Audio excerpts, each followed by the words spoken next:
we are going to bring you table 4. So this is 2 of our X1s. They are just straight up playing a win and in. When you're in, lose, you're out. Well, you got both their decks in front of you, or at least their deck type. So what's the matchup and who do you got? So we've got Donnie Perky playing Amulet. We actually saw him win round 1 today. Yep. So started off with a win and has carried it to an X1 record so far. Our only Amulet player in the field. So he is and there's no scape shift. I think he might be the only person playing Primeval Titan in the entire tournament. So okay. You Primeval Titan fans, this is your one horse. Yeah. And he's still alive.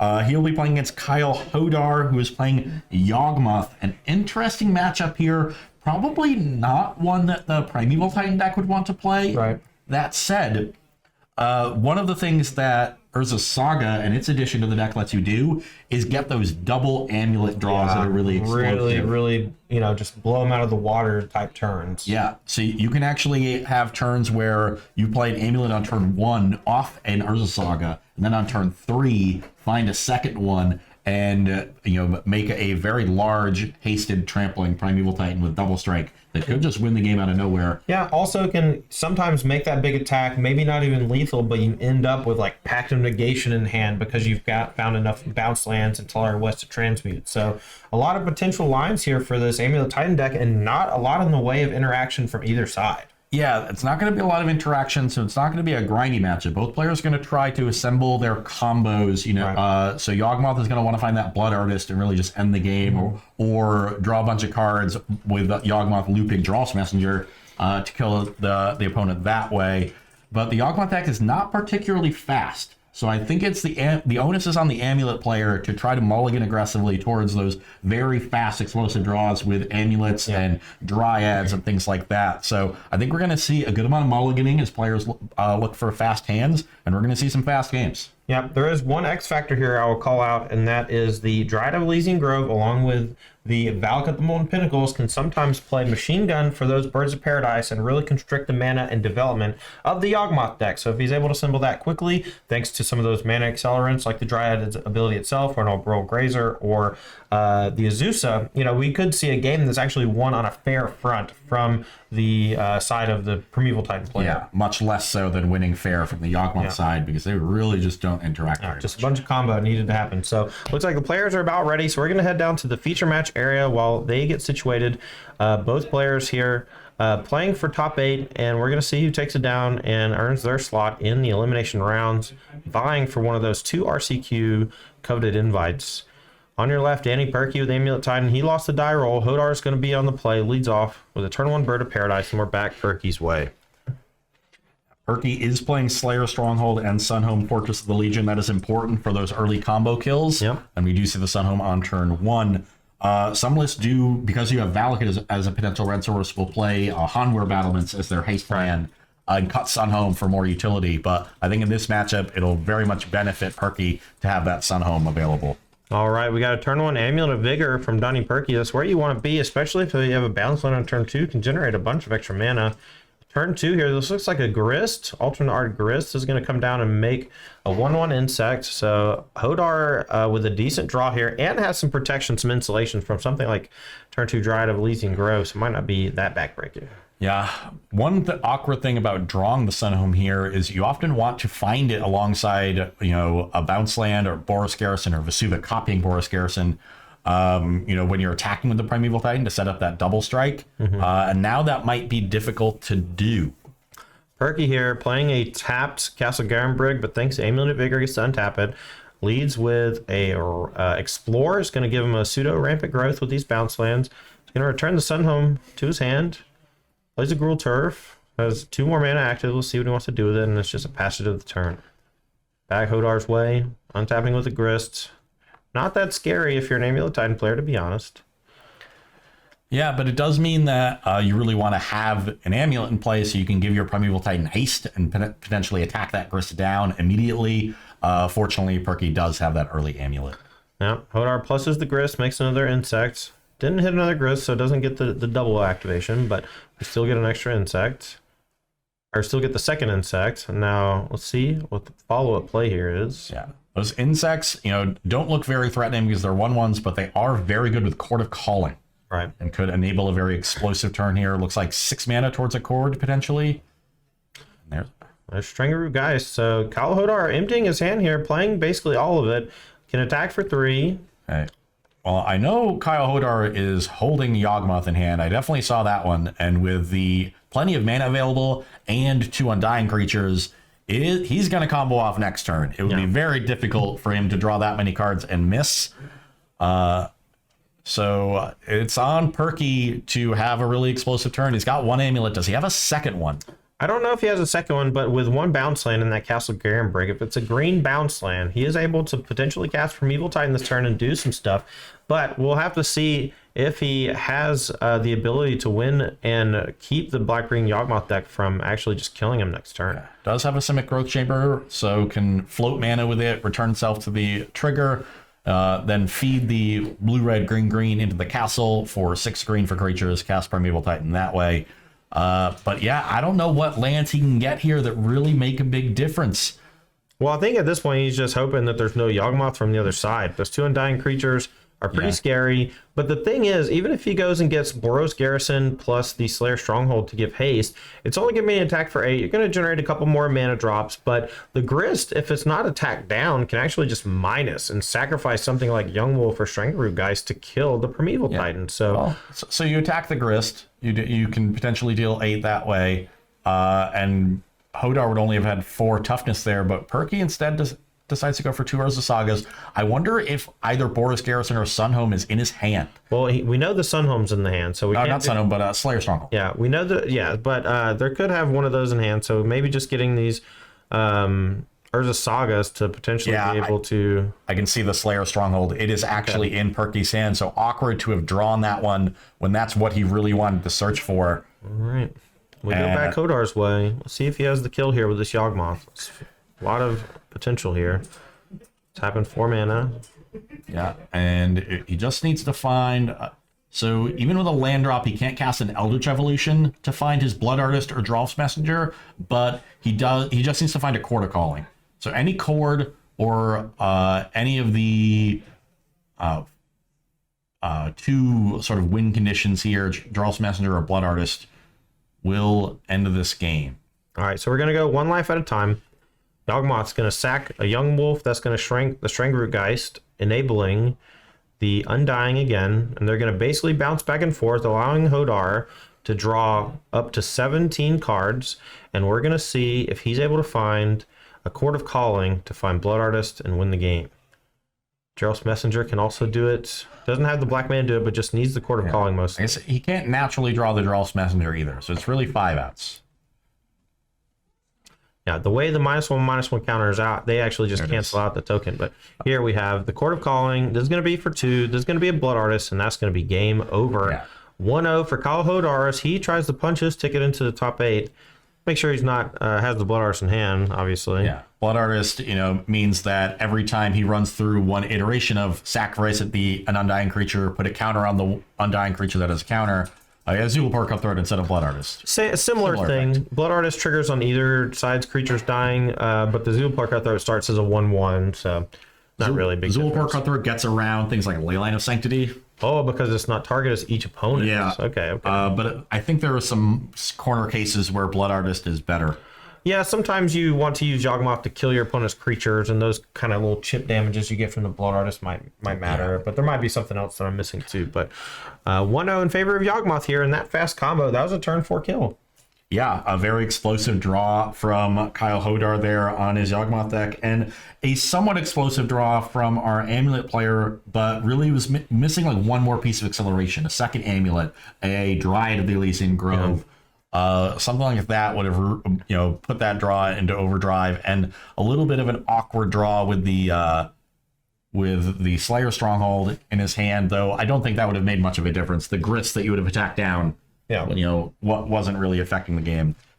All right. Well, while we're between games, we're also going to be looking up the sideboard, but I want to shout out our sponsors here real quick. We have 3 for this weekend's festivities. LuxuryPlaystyle.com. Check out those premium metal tokens you can find to flex on your friends at LuxuryPlaystyle.com. They got all sorts of cool metal tokens.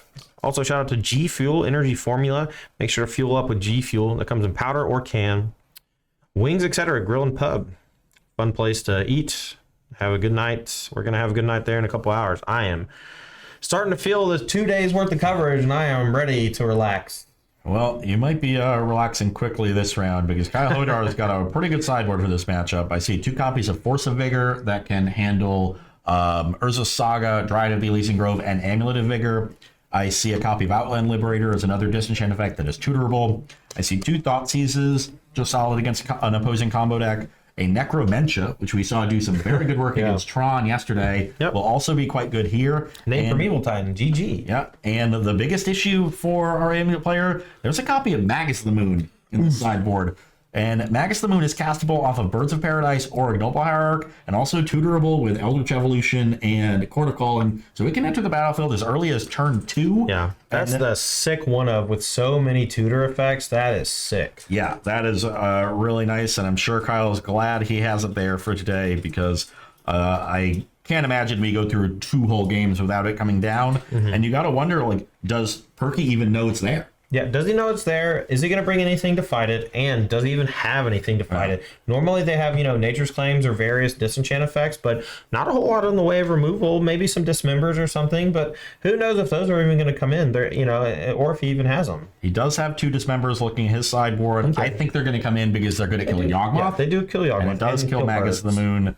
And just killing a mana creature can be good. There's a couple of engineered explosives. I wonder if those come in to like sweep up some mana creatures because reducing the Yawgmoth deck's resources tends to be a very good way of combating them. So that's really all I see on Perky's side. Any like Leyline of the Void type things? Or no, Endurance is there. Peaks of Graveyard Hate and a Pukabog in the main, but those single shot effects don't really stop the combo. Yeah, not well anyway. Yeah, not that well. So maybe you'll see like 1 Endurance as a pack target. I could see that just to like buy you a turn if it's a big race. So that's definitely possible. But other than that, it's like some different utility lands that aren't going to do much. Emrakul, but the games aren't going to go long. Tireless Trackers for grindy interactive matchups, and Force of Vigors of his own, which are not particularly good against Yawgmoth. So Hodar definitely with the better sideboard here for the matchup. So he's got to be feeling really good already up a game and being able to bring in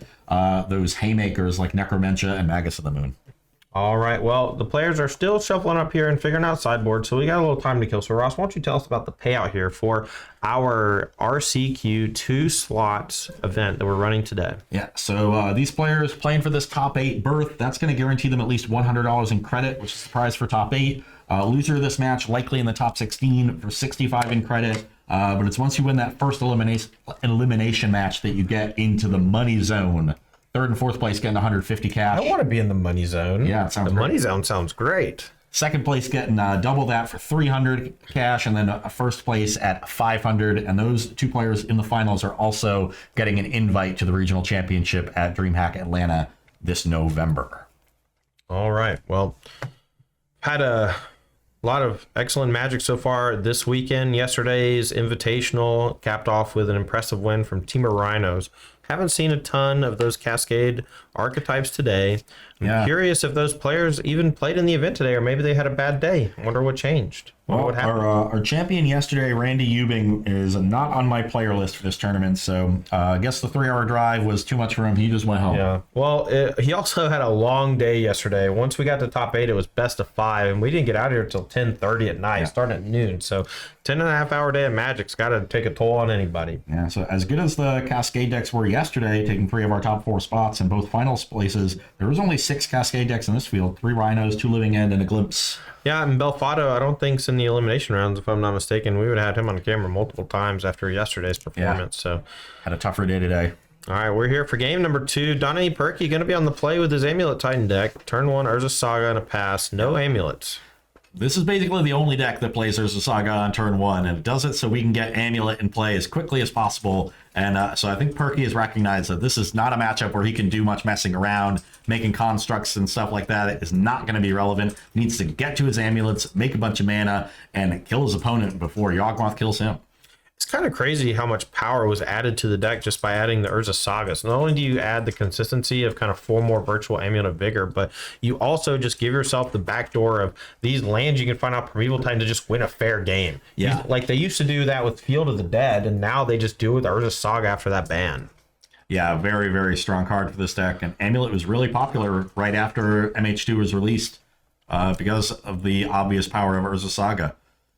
All right, Castle Garenbrig to land number 2 for Donnie Perky. Let's see if he has any 1-mana play. We're back to Hodar's Way. That turn Noble Hierarch can accelerate into a turn 2 Grist or something similar here. Could also be a turn 2 Magus of the Moon. I think that was the bottom card of his deck. But if there's an Eldritch Evolution here and he gets a Forest, that's a pretty big sign that we're Eldritch Evolutioning, right? I mean, I would imagine. This looks like Eldritch Evolution, sacking that. That's going to go get Magus of the Moon. That's going to blow up the Urza Saga and shut down. And he's not floating a mana in response here off the Saga, so even if he has the Dismember, this is going to blow him out of the water. The static effect of all these Blood Moon effects means an instantaneous death for Saga, and it also means that Castle Garenbrig no longer taps for green mana, so this is bad news bears for Donnie Perky and his chances to make top 8 here at our RCQ. That is one of the... Oh, has a Dismember, though. Okay, we're live. We're in business. And if he had a bounce land here, I might have recommended playing that first just so it didn't affect. But he does have a Bojuka Bog instead. That's going to prevent any sort of recursion business. That Magus of the Moon's pretty terrifying. Yeah. There's nothing like that in Kyle Hodar's deck, but if you're Donnie Perky, it just makes you feel a little bit better that Magus of the Moon is in the exile zone. Get that as far away from you as possible. Yeah. That land there doing a nice job of protecting him from any sort of recursion. I don't know that there is anything from Hodar's side, no Eternal Witnesses or anything, but we're going to follow up here with a Wall of Roots. We don't have black mana because we did fetch up 2 basic forests. We'll see. But now that Birds provides at least 1 black. No land here from Kyle Hodar, so yeah, only the 1 black off the Birds. Can't cast a Yawgmoth just yet. All right, 3rd land here for Donnie Perky after losing that Saga. It's going to enter tapped another Castle Garenbrig. While powerful, does have a downside. Back Hodar's Way, untaps. Draws return. It's a swamp. 2nd black source. Handful of little mini creatures. Let's see what he wants to do for the turn. Yeah, plenty of mana too. It looks like 2 Young Wolves. There's 1 of them. There's 2 of them. And a Jarl's Messenger, but unable to cast it just yet. There's 3 of them. It's a lot of young wolves. They're really just looking for a way to get a Yawgmoth out of the battlefield. Quarter Calling will do it. You can actually cord for 6 with Kyle Hodar's battlefield. Interesting sideboard choice here from Perky. Going to go with the alternate plan of Tireless Tracker here. That's going to be maybe a way to mitigate those cranial extraction type effects out of the sideboard from Kyle Hodar, maybe giving him protection in case of emergency. Yeah, you normally want Tracker in heavy interaction matchups, and Perky didn't have much interaction in a sideboard that seemed relevant, but if he suspects that Kyle Hodar has lots of interaction that he's bringing in and will slow himself down, then the Tracker ends up being good because of what your opponent is doing. So I don't mind the singleton here, depending upon what Perky was expecting out of Kyle Hodar, and as we noted, he does have a decent amount of interaction. That Magus of the Moon traded for a Dismember reduced both players' resources. There's Thoughtseize in a sideboard, which are common amongst every Yawgmoth deck, and as well as Necromentia and the Disenchants, which are trading resources. So all right, 3 young wolves come in. The Tireless Tracker actually declines to block, and here's a Necromentia. If this name's from Evil Titan, Donnie Perky's going to have extremely few ways to physically win the game. It's going to have to be down to Valakut plus Dryad of Elysian Grove and Tireless Tracker to get the job done.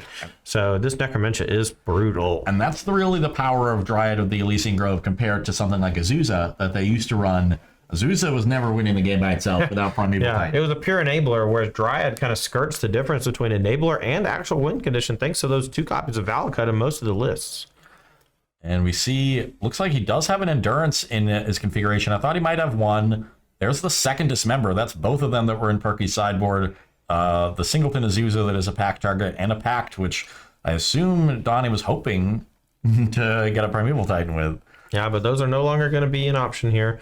Hodar are going to be stripping those from the deck, and the Summoner's Pacts are going to be much weaker, but they can still get the Dryad of Elysian Grove. And if a Valakut is ever found, perhaps with a bounce land, maybe a machine gun effect to chop down all the opposing creatures or go for the win.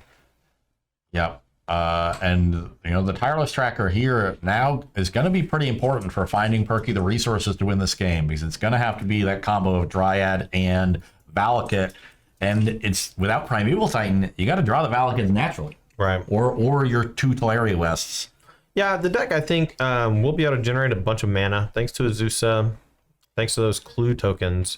So it'll be interesting to see how many clue tokens are able to be generated and popped for the tireless tracker, not only to make it a bigger threat, but also just to generate more raw resources for Perky to find those valuable cards, since many of his win conditions are now gone. And we'll finish up shuffling after this Necromentia. None of the Primeval Titans were in Perky's hand, so no zombies coming. Yep. It's kind of interesting. A lot of the decks that play Necromentia, the zombies are actually pretty good against you, but this build with Wall of Roots and stuff, this deck with a ton of creatures, the 2/2 zombies are negligible. Yeah. All right. If you gave them 2 or 3 of them. Geralt's Messenger, the last card in Kyle Hodar's hand, but only 2 black mana. We're going to go back Perky's way. So with nothing super relevant in Hodar's hand, Perky might have some turns to draw out of this situation. Goes for the Azusa, which now looks a lot better with the Boros Garrison. All right, we're going to play that 3 times. That's going to trigger the clue tokens a bunch. And now maybe on the last time we return like Talaria West or something so that we have more mana on the following turn. But here we're just going to play and generate a bunch of clue tokens. And now the next few turns, we're going to try to translate those into raw resources. Yeah, I like keeping the bounce land in hand when you have the Azusa. If you can find an Amulet, now you're just drawing a card every time you're playing it. And you maintain the option of getting back the Talaria West later, but when you bring back Talaria West, you still leave the blue mana to transmute it. So often you need to leave the T West in play as one of those blue sources, so you can float that blue mana, then return it to your hand. All right, Stranglers, guys, the draw and play from the Yawgmoth player. We're going to send all these Chuckleheads into the red zone. We're going to have a couple of blocks on some Young Wolves. Those are going to come back slightly bigger, but do some damage prevention. 3 coming through unblocked. It's going to send them down to 10 life. Next turn's attack going to be a little bit bigger, though. Yeah, but if a Tireless Tracker, if we just sack 1 clue, get that up to a 4/3, Tracker can check the 2/2 Young Wolves. I don't think Hodar is going to want to lose a Young Wolf entirely just to get a few points of damage in. Yeah, I'm right there with you. It'll be really impressive if Perky's able to come back and win this game after losing all his Primeval Titans. I think it's possible. The Boros Garrison off the top, along with that Azusa, generating so many clue tokens, allows for a lot of potential extra resources, but we'll have to see if he can cobble it together. Has that Dismember in hand, may be able to use that on something later, but for now, against all these Undying creatures, doesn't look that great. Big thing is he's gonna need to keep his life total high to even be able to use that Dismember. Yeah, does have the Bajuka Bog, so it only deals him 2 if he wants to spend the black mana to cast it, but could burn the 4 if he wants to, just to be more mana efficient. We'll have to wait and see what he decides. Perky's draw here was a Simic Growth Chamber, which is a pretty good draw. It lets him keep a bounce land on the battlefield, and is a second blue source. So I think you're going to see a sequence here that ends with both Talaria West and Growth Chamber on the battlefield. Maybe with a clue getting sacrificed somewhere in between, generate some more clues, and then on the next turn, you can float green, blue, blue, play the Boros Garrison, and return the Talaria West to your hand, and then either get a Valakut or get a Summoner's Pact. Hopefully you find one and get the other, and you can start assembling that combo and mowing down Hodar's battlefield. All right, a lot of options here for Perky, trying to figure out what the best line of play is. Might want to start by cracking a clue to get a little more information. I feel like that's the only real thing to use mana on this turn other than a Dismember off the Bajuka Bog. Gonna go ahead and generate it. Looks like 3 more treasure tokens, and then it's just gonna pass turn. Gonna hold up Dismember and some clue cracks. I would have liked to see a main phase clue crack, just on the off chance that you draw an Amulet. Yeah, or another like mana producer that hits more lands, like Dryad of Elysian Grove. Yeah. Well, if you crack a clue, you can't cast a Dryad this turn because all your lands enter tapped. Well, one of them enters tapped and can return. All 4 of the lands in play also enter tapped. It's a very awkward mana base for Perky right now. Never mind. All right, you're right. Amulet was the one. This is a point where Hodar, if he's really astute, could learn that there's another Dismember in hand, because most Amulet players, that Bajuka Bog is usually a colorless source. You don't have black cards other than Dismember, and blue can sometimes be important. So you often instinctively will tap the Bajuka Bog first. Perky very deliberately left it open, just in case he would need to use the Dismember or whatever. So if Hodar is very astute, he might, deduce that Dismember is there. All right, so no attack here from Hodar's side. Perky kind of stems the bleeding, still has access to the Dismember. It is a known Dismember from that Necromentia a few turns earlier, but a lot of extra resources now thanks to the bounce land, then the Tireless Tracker, and all these clue tokens. And not sure what was drawn That's there. an amulet. That's powerful stuff. That's a good one. Has a Saga in hand too, so that can actually be a good win condition as well. Maybe this version doesn't need Primeval Titan to win. Seems like it's doing a pretty great job without it. And a Summoner's Pact, Amulet, and Pact. That is 2 excellent draw steps there for Johnny Perky, and I think that's going to give him a good chance of getting back in this game. Yeah, gonna get the Dried of Elysian Grove more than likely. Oh, Cultivator Colossus. This might let him just explode. He has so many lands in hand. This is terrifying. That's a big one. Okie dokie. Bounce land. He's going to float 2 mana off of it. Return maybe it back to its I hand. think he's making 6 with it, just using his 3 land drops. Okay, because he can float that 6 mana. He floats that through the Castle Garenbrig. It ends up being 7. So yeah, let's use the castle. So we're floating blue-green or blue-blue or green-green. No, we have to use 2 green. So either blue-green or blue-blue, probably blue-green. I think he's only got 1 mana floating, but I could be wrong. Looks like we're going to Quarter Calling in response to the Cultivator Colossus. I wonder what we're going to go for here. He made 6 with the Simic Growth Chamber being played 3 times. Irrelevant. And then fed 4 into the castle. All right, we got So Quarter he's got 2 Calling. floating. What is our cord getting? I don't know, but it's got to be something good or this Cultivator Colossus is going to be scary. Was there any reason not to just cord on your own turn and start doing things? I feel like you maybe could have won the game if you just found a Blood Artist to cast. That's interesting. The Dismember was there, but this is very awkward because the Dismember doesn't really break it up. Normally there's only 2 Undying creatures, so when you activate Yawgmoth and the first Undying creature is in the graveyard, Undying is on the stack, you can kill the Yawgmoth and end the chain. But there's so many Undying creatures on Hodar's battlefield, he actually has 2 that he can sacrifice, both targeting one of the Young Wolves with a counter on it already, and that will create a chain. So he can draw up to 17 cards this turn. Now, whether he wants to, because that Cultivator Colossus might end up finding, we already know there's a Boris Garrison in Perky's hand, but so if he finds the Slayer Stronghold off the sequence of draws, that Cultivator Colossus could have haste. Yeah, but these Young Wolves are going to be untapped. All the Undying creatures should kind of end this sequence untapped at the end of it. And so he is going to have a bunch of blockers. If he's able to find something like Court of Calling for a Blood Artist, he can actually just win the game in response to the Cultivator Colossus. So while it's one of the better draws to be found from Perky off that Summoner's Pact, the game could just be over here kind of at instant speed. And you're really seeing the versatility and power of this Golgari Yawgmoth deck. Yeah, and Hodar doing this in response to the Colossus because the Colossus are going to draw a bunch of cards. So if there's some interaction that is in Perky's deck but not in his hand yet, he doesn't want to give him the chance to find it before he starts going off, especially because he has, as Todd said, the potential to find another chord, put Blood Artist onto the battlefield at instant speed, and just win the game. Yeah. Now, if he ends up drawing the Blood Artist, he's probably going to have to just pause. That's going to make for an awkward sequence. So wants to draw the Court of Calling before he draws said Blood Artist, or actually the Zulaport Cutthroat, my apologies. Yeah. It's a slightly different kill card in this deck. Functionally similar in what they're trying to do. And Hodar going to continue to just bounce the +1/+1 back and forth. You can basically just announce... Is that a chord? I think it was a chord. Is he going to go again?